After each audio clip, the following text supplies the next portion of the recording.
हिंदू आस्था का सबसे बड़ा धार्मिक सम्मेलन कुंभ एक ऐसा उत्सव जिसके लिए जनता को न तो कोई न्योता दिया जाता है और न ही आग्रह की आवश्यकता होती है, लेकिन फिर भी करोड़ों लोग उत्साह से इसमें शामिल होने पहुंच जाते हैं। मनुष्य की क्या कहें, देव, गंधर्व, ऋषि मुनि भी भिन्न भिन्न रूप धरकर कुंभ में शामिल होने आते हैं। इस अवसर को कोई भी छोड़ना नहीं चाहता। ऐसा माना जाता है कि वर्षों तक हिमालय आदि निर्जन स्थानों में रहकर तपस्या करने वाले ऐसे ऐसे सिद्ध संत जो कि अपने संकल्प मात्र से सृष्टि को लय प्रलय में सक्षम होते हैं, वे भी कुंभ स्नान के लिए आते हैं। लेकिन आखिर क्या कारण है कि एक आम इंसान को इनके दर्शन सत्संग का लाभ नहीं मिल पाता? यही प्रश्न एक बार एक सुशिक्षित बंगाली भक्त ने हरिद्वार के सिद्ध संत फर्शी वाले बाबा से किया था, और उन्होंने इसका जो कारण बताया वो बड़ा ही रोचक है। भक्त बाबा से पूछता है, बाबा, अभी हरिद्वार में कुंभ मेला समाप्त हुआ। इस कुंभ मेले में बड़े बड़े महात्मा आए थे जो कि लय प्रलय में सक्षम हैं, क्या यह सत्य है? बाबा ने कहा, हाँ हाँ, वे लोग अवश्य आए थे।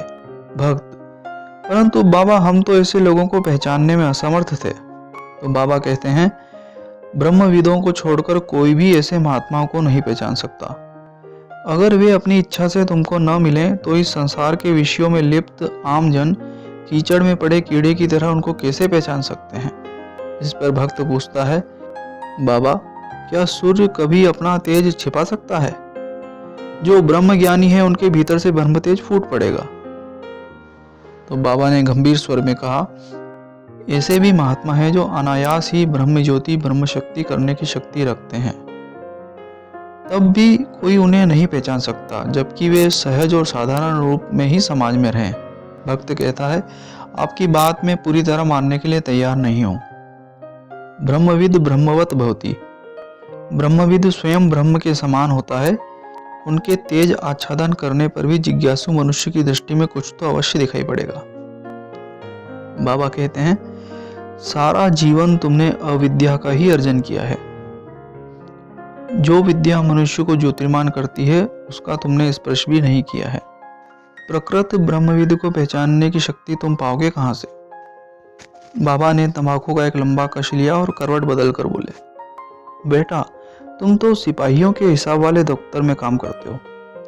हाँ बाबा, मैं सैनिक अकाउंट्स में कार्य करता हूँ। तुम 2 साल पहले कोलकाता से मेरठ बदली होकर आए हो। जब तुम कोलकाता में थे तब सोच भी नहीं सकते थे कि तुम्हारा तबादला मेरठ हो जाएगा। तुम्हें यह भी नहीं मालूम था कि तुम्हारे कार्यालय में तुम्हारा एक विरोधी गुट भी है जिसने तुम्हें मेरठ भिजवाया है। यहाँ एक बदमिजाज अफसर के हाथ पड़कर परेशान हो रहे हो, ऐसा ही है ना? जी, ऐसा ही है। देखो, तुमने ख्याति के साथ कार्य किया है, तुम कार्य में दक्ष हो, फिर भी इतने सारे तथ्य तुम अपनी विद्या बुद्धि से समझ नहीं पाए। बाबा ने तंबाकू का एक कश और खींचा और हवा में धुआं छोड़कर भक्त से प्रश्न करने लगे, बेटा, क्या तुम्हारी पत्नी की मृत्यु 5 वर्ष पूर्व हुई है? उससे पहले 2 वर्ष तक उसने रोगग्रस्त होकर अपार कष्ट झेला, क्या यह सत्य है? हाँ बाबा, आपकी बात अक्षरशः सत्य है। मैं तो अंत तक इस रोग का था नहीं लगा सका। कोलकाता के बड़े बड़े डॉक्टर भी नहीं समझ पाए। बेटा, तुमने इस जीवन में बड़ा कष्ट उठाया है। तुम्हारी एक शिक्षित कन्या भी तो थी। पिछले साल वह भी अपने एक पुराने सहपाठी के साथ भाग गई, है ना? हाँ बाबा। यह बात भी सच है कि इस कन्या ने कुछ वर्ष पहले से ही लड़के से घनिष्ठता स्थापित कर ली थी। तुम्हें संदेह तो हुआ था, लेकिन तुमने इस बात को महत्व नहीं दिया था। पिता की तरह सतर्क भी नहीं हुए। भक्त कहता है, बाबा, आप अंतर्यामी हैं, भगवान स्वरूप हैं, आपसे कुछ भी नहीं छिपा है। अब कोमल और स्नेहपूर्ण स्वर में फर्शी बाबा ने बोलना शुरू किया, बेटा, तुम देख तो रहे ही हो कि तुमने जो विद्या प्राप्त की है वो सारी की सारी अविद्या है।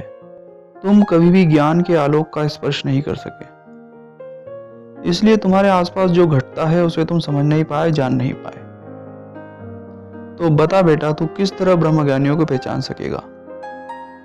जो सच्चिदानंद परम सत्ता के स्वरूप हैं उन्हें पहचानना क्या सहज है?